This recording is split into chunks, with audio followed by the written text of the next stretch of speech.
Oke, selamat pagi semuanya. Selamat mengawali kegiatan awal pekan ini.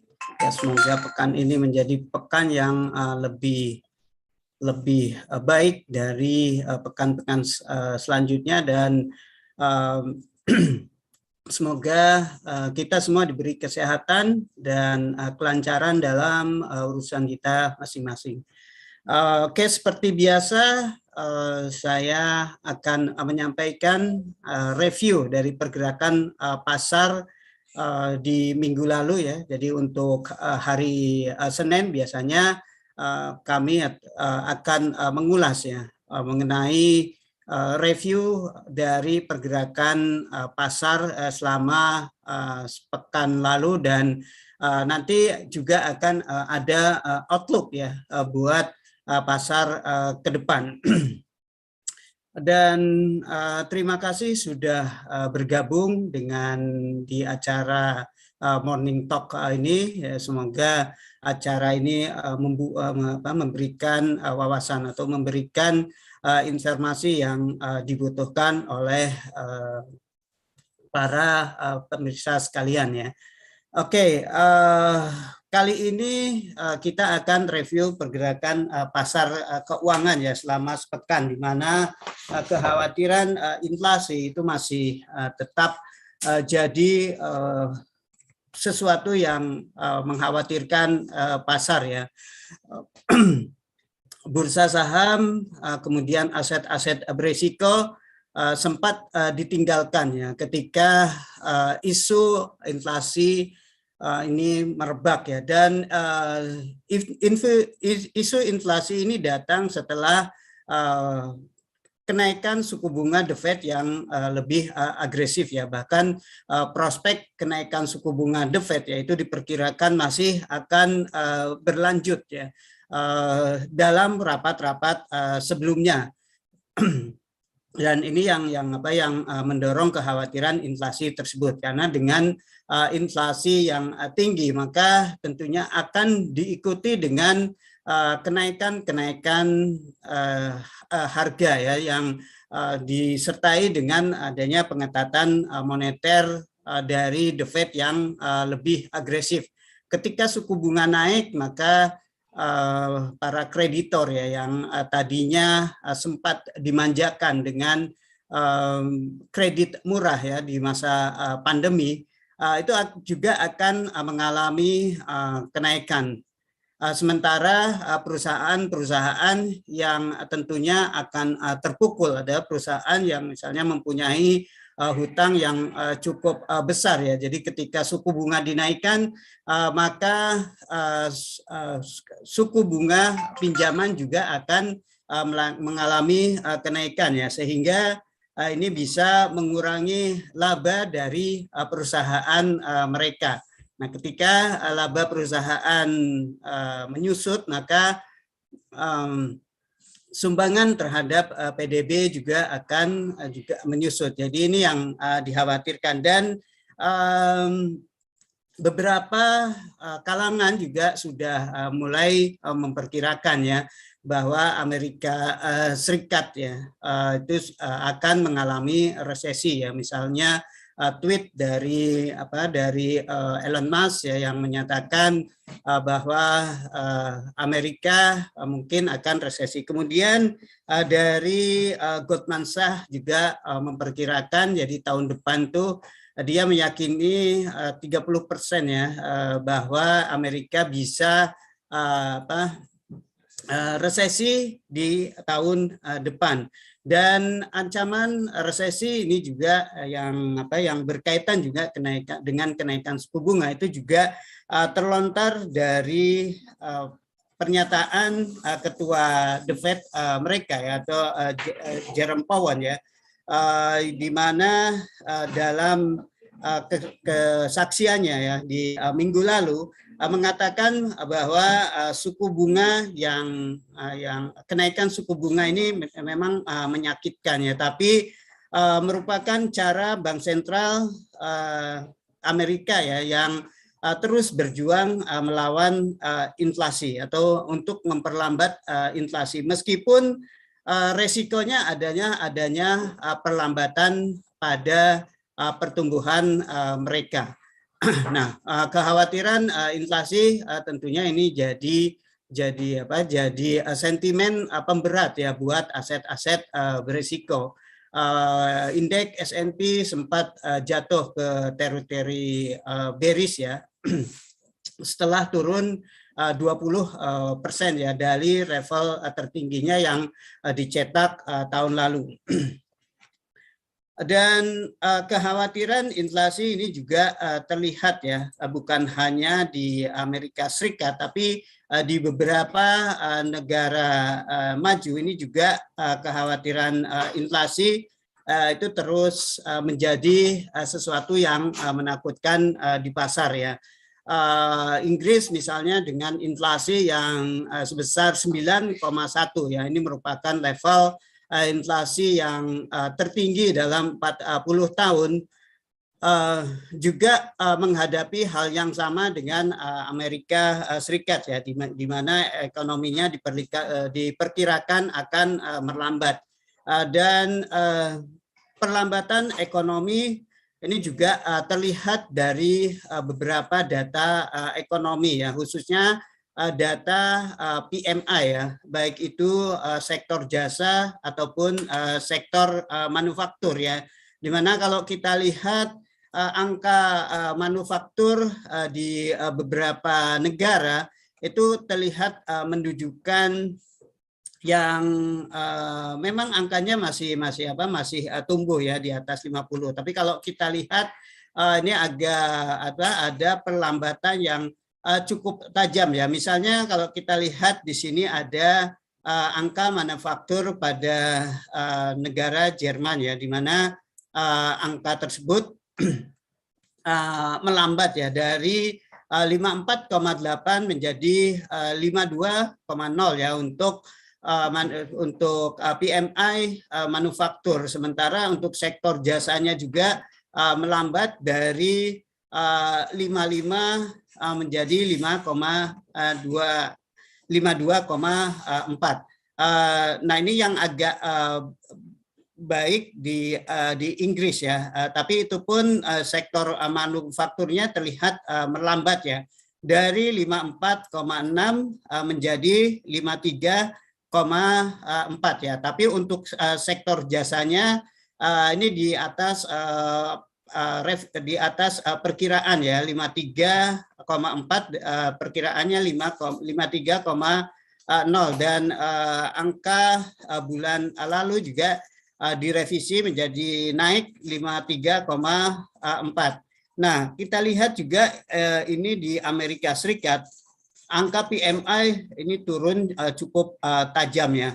Untuk sektor manufaktur kita lihat angkanya sebelumnya di 57,0 menjadi 52,4 ya. Sementara untuk sektor jasanya juga melambat cukup tajam dari 53,4 ke 51,6. Nah, di sini terlihat ya dampak dari perlambatan pertumbuhan ekonomi tersebut ya. Yang pertama adalah disebabkan oleh krisis yang terjadi di Rusia dan Ukraina ya, sehingga ini yang merusak rantai pasokan ya, harga-harga gas alam, kemudian harga-harga energi lainnya mengalami kenaikan. Selain itu juga kalau kita lihat di Asia kemarin, pemerintah China itu menerapkan kebijakan zero COVID ya, artinya mereka sangat ketat ya memberlakukan lockdown yang tentunya ini juga berpengaruh pada pertumbuhan ekonomi mereka. Ya, kita seperti yang kita ketahui bahwa China ini merupakan negara dengan ekonomi terbesar kedua ya. Jadi ketika ekonomi mereka melambat, maka ini akan berdampak pada ekonomi negara lainnya ya, karena mitra dagang China ini cukup besar ya, baik di Asia, Eropa ataupun Amerika sendiri ya. Namun nah kondisi ini sempat membuat dolar menguat ya di awal-awal pekan, karena dolar ini biasanya dipandang sebagai safe haven. Jadi ketika isu safe haven ini mencuat, maka investor akan memilih dolar ya sebagai safe haven. Di samping sebagai safe haven juga prospek kebijakan The Fed yang akan menaikkan suku bunga secara agresif itu telah melambungkan yield obligasi Amerika Serikat ya, dan ini juga mendukung dolar.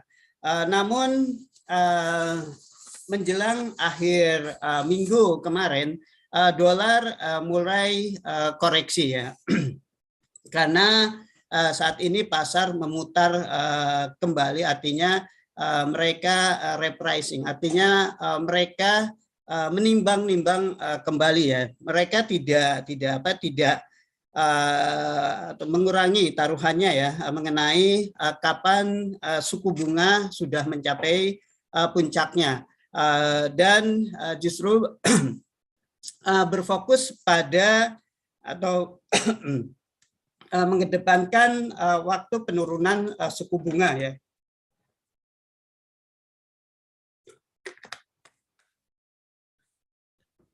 Jadi mengedepankan waktu penurunan suku bunga untuk melawan kemungkinan resesi. Memang kenaikan suku bunga itu akan berdampak tadi pada perlambatan pertumbuhan ekonomi, dan kenaikan suku bunga mungkin diperkirakan masih akan terjadi hingga akhir tahun 2022 ya. Bahkan kalau kita lihat dari proyeksi ekonomi The Fed yang terbaru di bulan Juni, suku bunga The Fed kemungkinan bisa naik sebesar 3,4%. Nah, tapi kemudian pasar juga melihat ya, ataupun apa tindakan The Fed setelah ekonomi mengalami resesi. Nah, di sini ada spekulasi yang muncul ya, bahwa mungkin setelah kenaikan suku bunga dan ketika inflasi sudah diredam, The Fed kemungkinan bisa melonggarkan kembali ya untuk kebijakannya ya. Nah, kondisi ini telah mengurangi permintaan safe haven ya. Kalau kita lihat memang pasar saat ini ya, bahwa suku bunga The Fed memang jadi Fed Fund Rate ya, diperkirakan di bulan Juli ini naik sebesar 75 basis poin ya. Tapi untuk bulan September ya, pasar saat ini memperhitungkan kenaikan hanya sebesar 50 basis poin, dan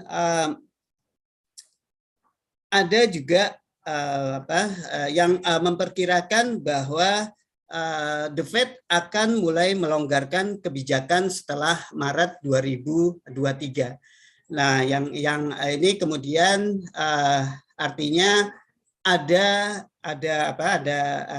rehat ya dalam kenaikan suku bunga The Fed ya, sehingga pasar saat ini kekhawatiran mengenai kenaikan suku bunga agresif itu mulai berkurang ya, sehingga ini yang kemudian membuat investor kembali masuk ke aset-aset beresiko. Dan kalau kita lihat di 2 hari terakhir ya, di hari Kamis, hari Jumat, 3 indeks utama Wall Street itu mampu menguat tajam ya, karena tadi yang pertama berkurangnya kekhawatiran mengenai kenaikan suku bunga yang The Fed yang lebih agresif, dan juga di minggu lalu di hari Jumat itu ada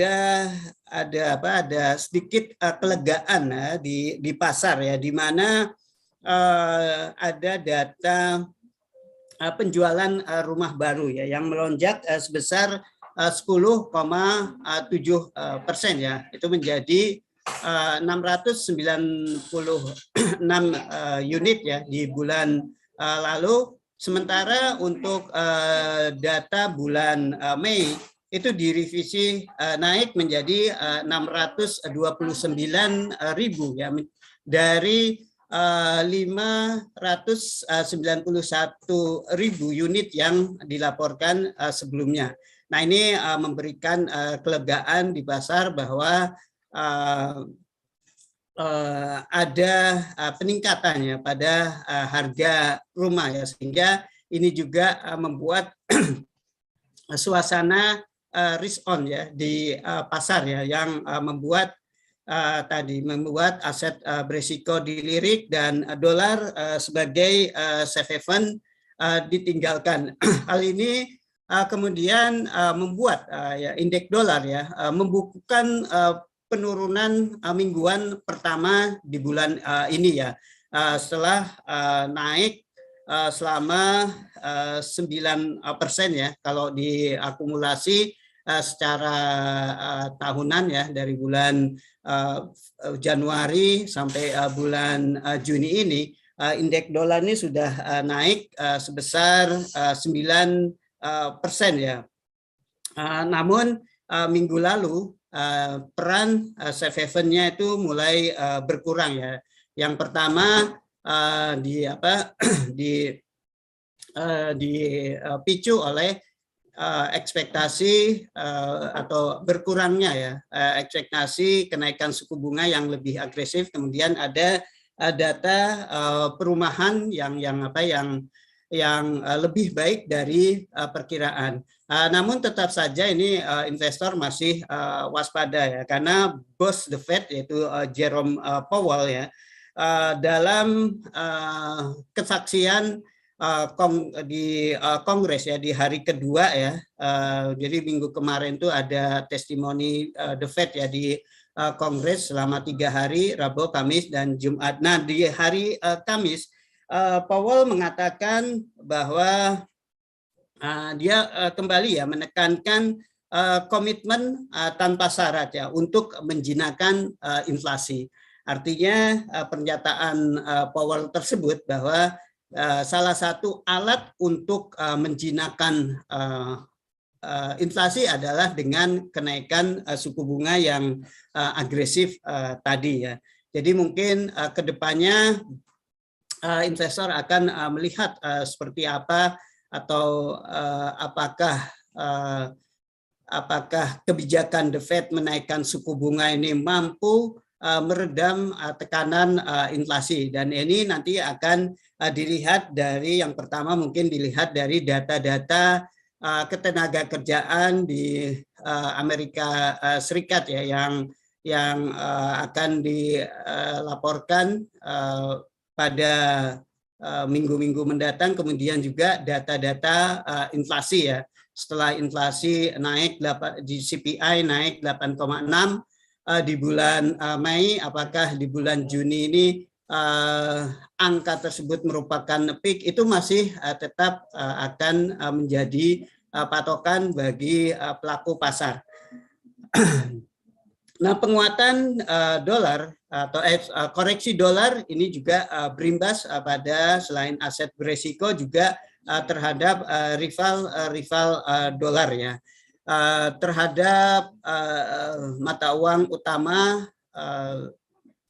Dolar melemah terhadap euro ya, di mana euro ini merupakan mata uang dengan bobot terbesar ya pada indeks dolar. Kemudian juga kalau kita lihat juga terhadap luni atau dolar Kanada, dolar juga dolar Amerika Serikat atau the greenback juga masih menunjukkan pelemahan, dan juga terhadap komoditas emas ya.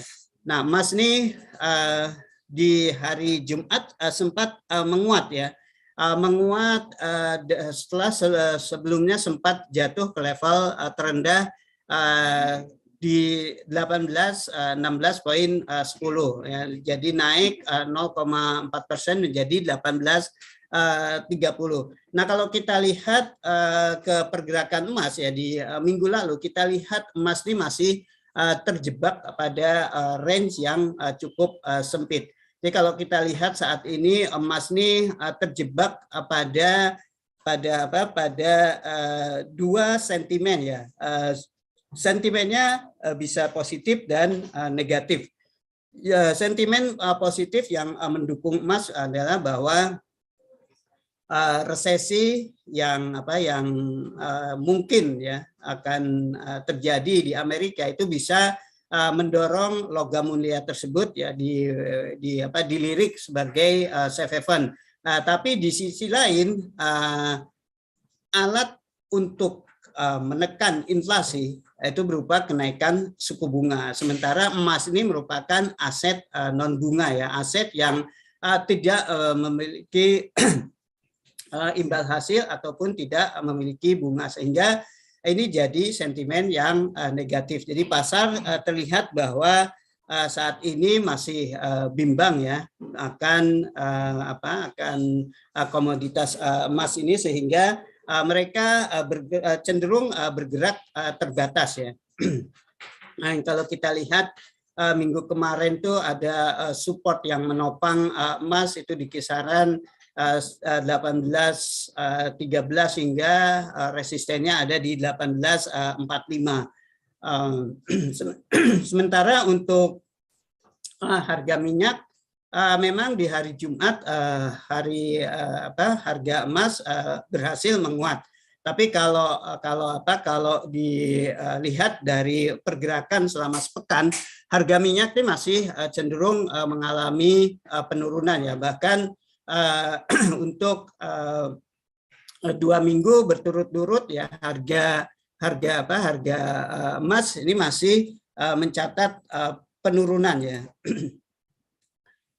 Yang pertama penurunan harga emas ini ya, harga minyak ini karena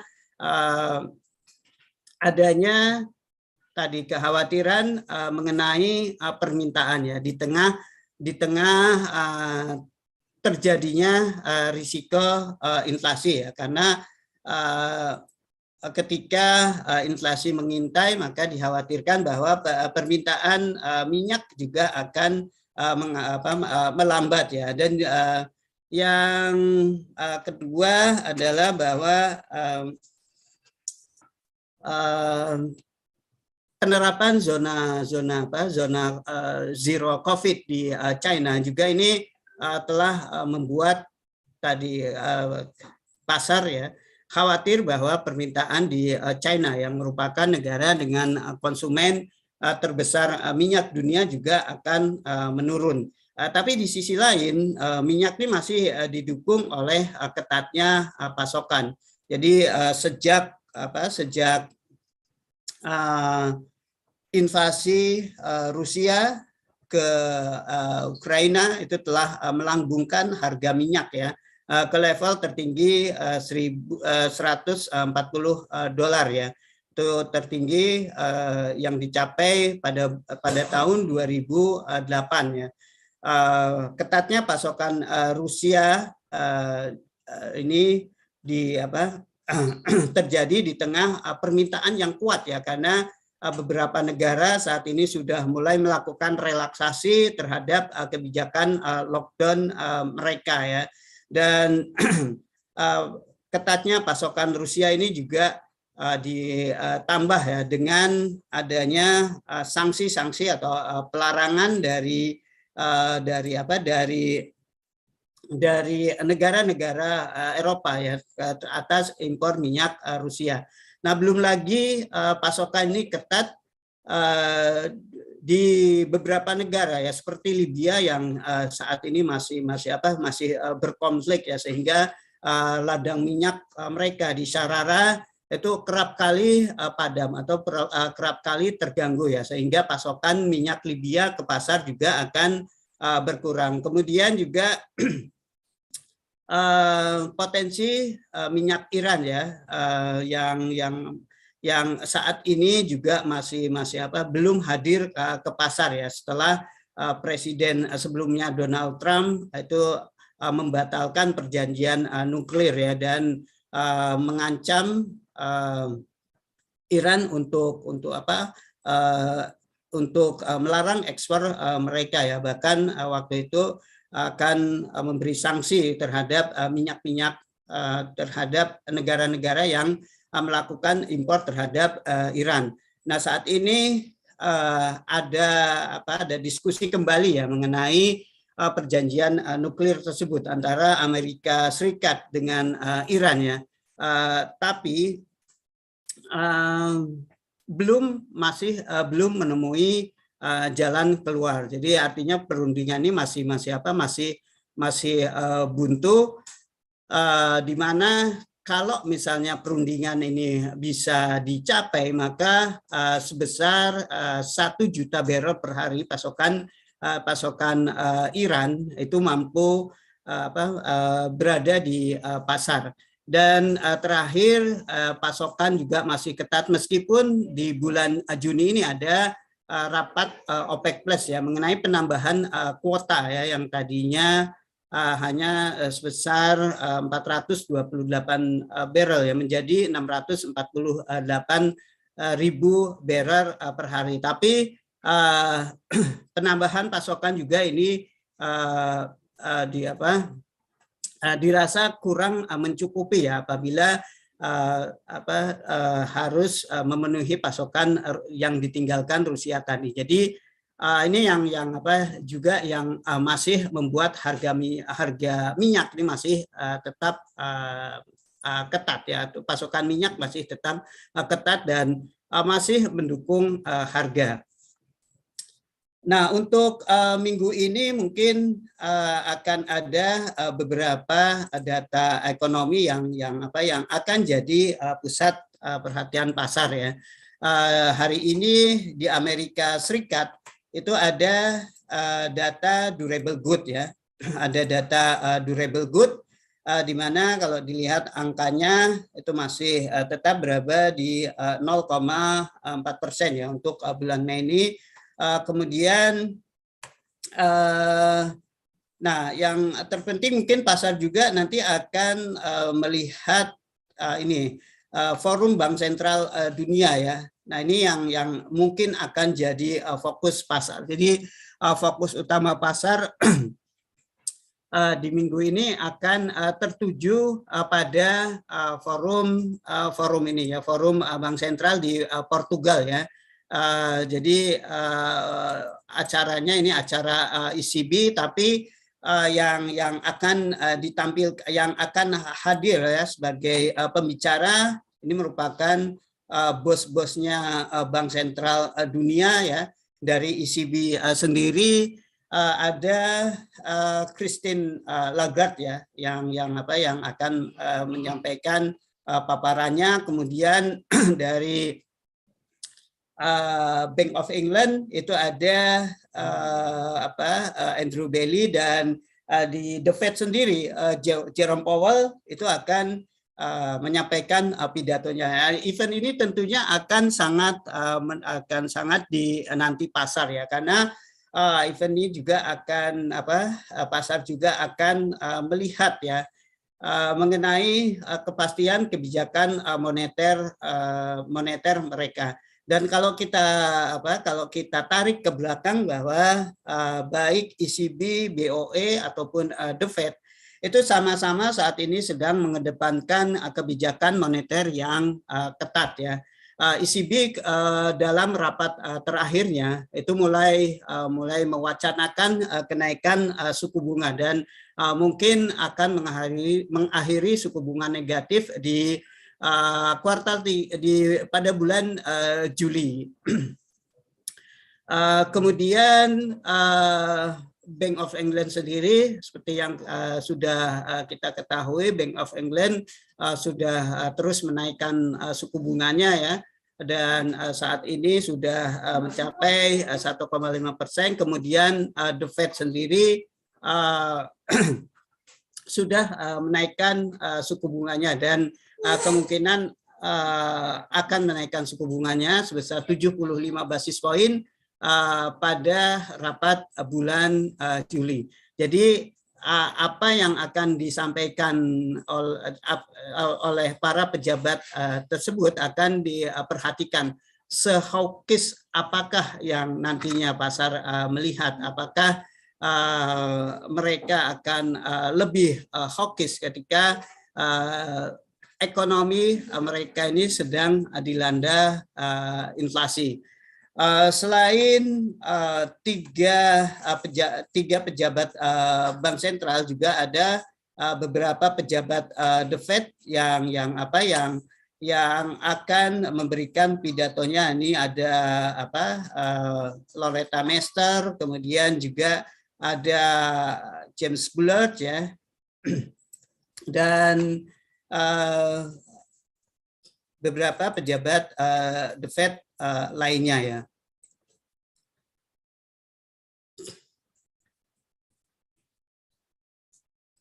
Kemudian setelah itu di Amerika Serikat juga di sini ada data konsumen confident ya. Kalau kita lihat ini konsumen kepercayaan konsumennya ini agak merosot cukup tajam ya, dari 106,4 ke 100.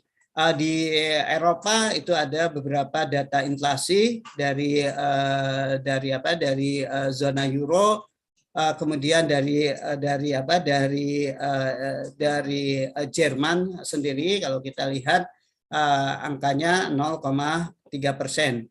Dan nah ini yang juga akan ditunggu pasar adalah data inflasi dari Amerika Serikat ya. Data inflasi dari Amerika Serikat ini data PCI ya, angkor. Jadi data PCI ini PCE ya. PCE ini merupakan acuan inflasi yang disukai oleh The Fed. Kemudian juga ada data tenaga kerja, jobless claim, dan juga di Asia ini ada beberapa data data indeks manufaktur ya, indeks manufaktur. Dan di Jepang itu ada survei Tankan ya terhadap aktivitas manufaktur dan sektor jasa. Sementara di China itu ada Caixin Manufacturing PMI. Jadi data-data tersebut akan menunjukkan apakah negara-negara tersebut juga mengalami perlambatan ya dalam ekonomi. Oke, kalau kita beralih ke pergerakan outlook ya, pergerakan selama sepekan ke depan seperti apa ya. Mungkin yang pertama kita akan lihat ya outlook dari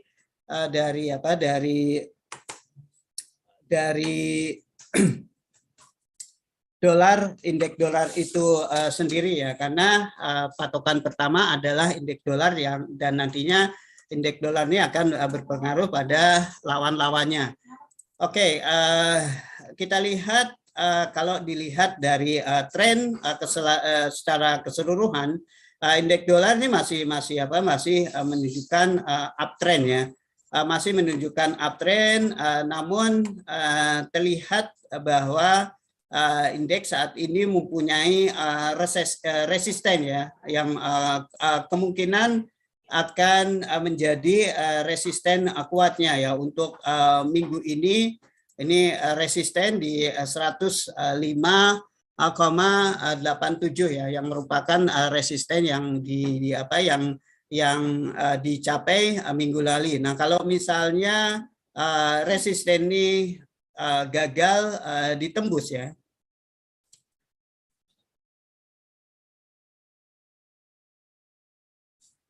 kalau resisten ini bertahan, kemungkinan ada peluang ya buat koreksi kembali indeks dolar. Misalnya di sini ada, nah di sini mungkin pergerakannya akan seperti ini. Jadi mungkin ada koreksi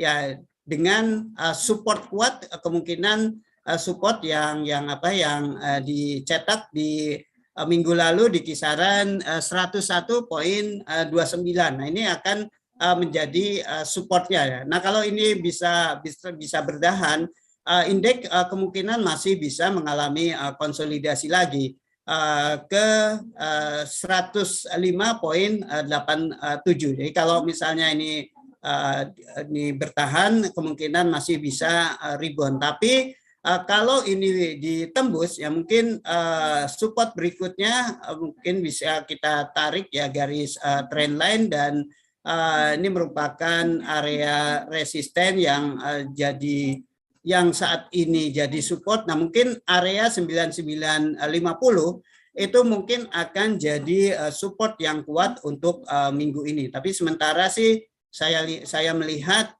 di 101.32 ini akan jadi support kuatnya. Nah, kalau misalnya ini ditembus, nah ini mungkin ada pola continuation.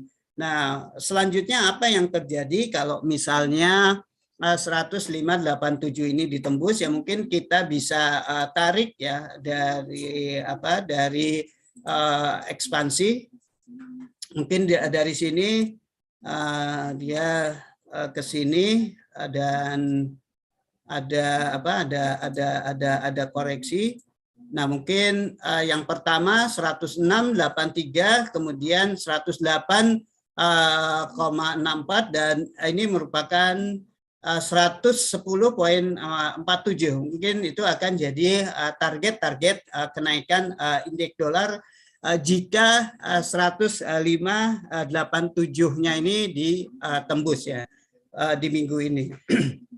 Oke, setelah indeks dolar mungkin kita akan ke euro. Nah, euro apakah dengan penguatan kemarin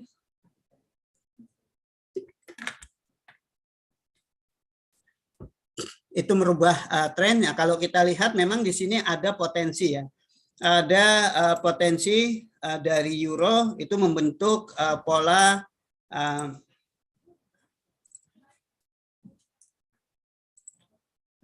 ya, kalau kita lihat dari sini mungkin ini ya. Nah, untuk euro ada potensi untuk menguji double bottom ya. Ada pembentukan double bottom. Kita lihat di sini bottom euro itu sudah 2 kali diuji, tapi di area 1.0353 ini harga selalu cenderung bergerak rebound ya. Dan kalau kita tarik lagi, ini tren jangka pendeknya, ini masih membentuk uptrend line ya, uptrend line dengan mungkin resisten yang terdekat ada di 1.0605. Nah, ini akan jadi penentuan ya, karena ini confluence juga dengan area moving average 50. Nah, kalau misalnya ini bisa ditembus untuk euro, kemungkinan dia akan mencoba menguji necklines ya dari pola double bottom tersebut. Ini mungkin 0794 itu mungkin akan jadi resisten selanjutnya ya. Karena ini mungkin juga akan berpotensi membentuk pola double top. Dan kalau misalnya harga juga mampu menembus resisten neckline dari pola double bottom tersebut, maka kemungkinan ini ada penguatan yang lebih lanjut. Mungkin ini jadi pola reversal ya, karena kalau kita tarik tren keseluruhan, ini trennya sudah patah ya, ataupun sudah trennya udah udah dari downtrend line, kemungkinan kalau ini di break berarti tren turunnya sudah berakhir. Tapi untuk minggu ini area 0605 itu akan jadi area resistennya atau area supply-nya. Jadi mungkin di sini area supply, sementara untuk area demand kemungkinan berada di kisaran di sini di kisaran 1.0468. Breakout di bawah ini kemungkinan dia atau euro ini akan kembali berkonsolidasi di kisaran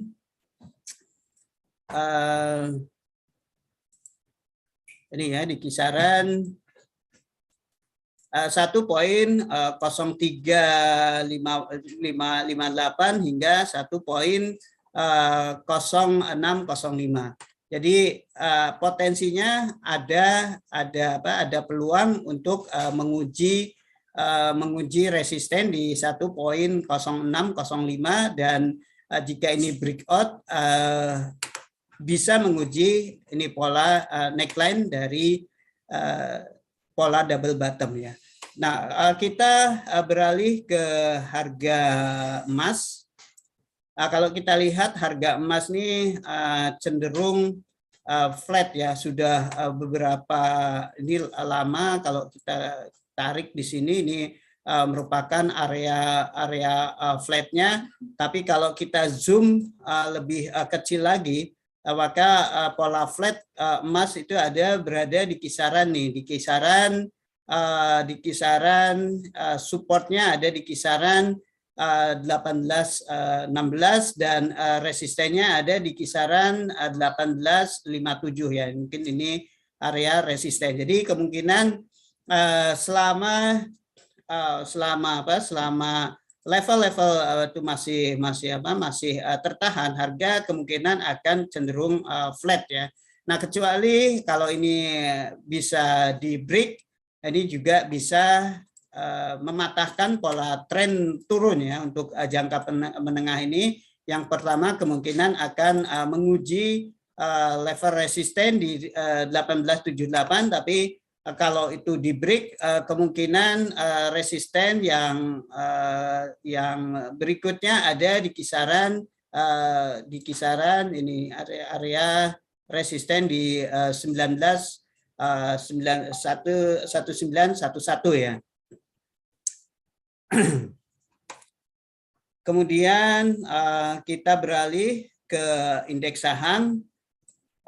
Kita lihat Dow Jones trennya masih turun, tapi terlihat ada recovery ya setelah harga menembus resisten di 31.000. Artinya resisten ini kemungkinan akan jadi area supportnya untuk minggu ini. Kalaupun misalnya ini koreksi, selama masih bertahan di sini masih ada potensi penguatan untuk menguji mungkin ini ya area yang akan dikejar di 32.000 di 32.368 ya. Kalau kita lihat di sini ada support yang jadi resisten, kemudian di sini ada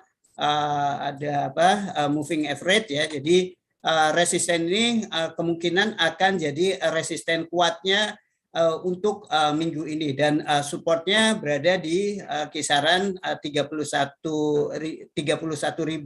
Kecenderungannya mungkin bisa mengarah dulu ke 32.264. Sementara untuk S&P 500 juga terlihat masih bearish juga, tapi mulai menunjukkan sinyal pemulihan ya, dengan ditembusnya resisten 3.827, dan kemungkinan juga dia akan menguji resisten. Yang pertama ini akan jadi area resistennya di kisaran 4.034. Resisten berikutnya mungkin ini support yang bertindak saat ini jadi resisten di kisaran 4.104 ya.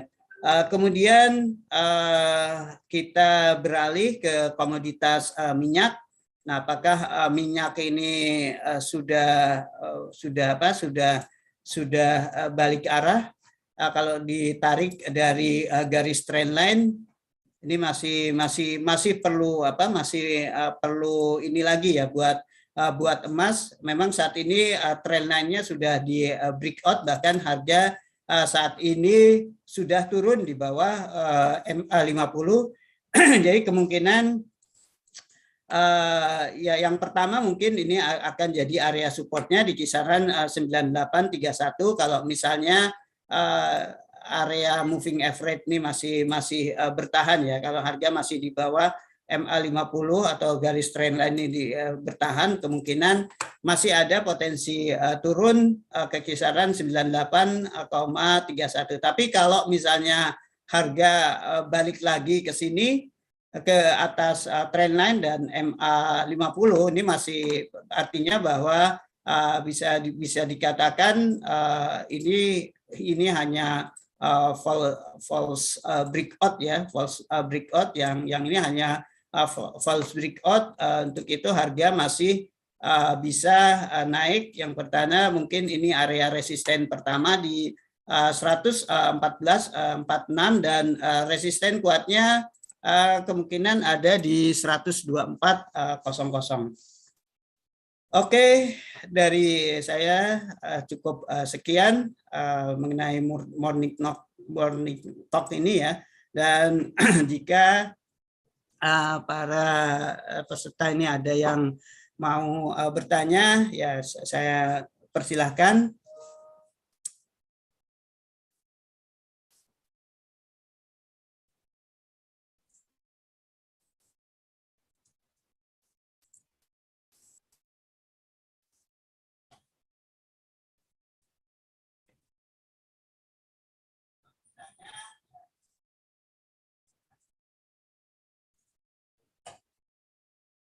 Oke, karena tidak ada yang bertanya dan waktu juga sudah mulai menunjukkan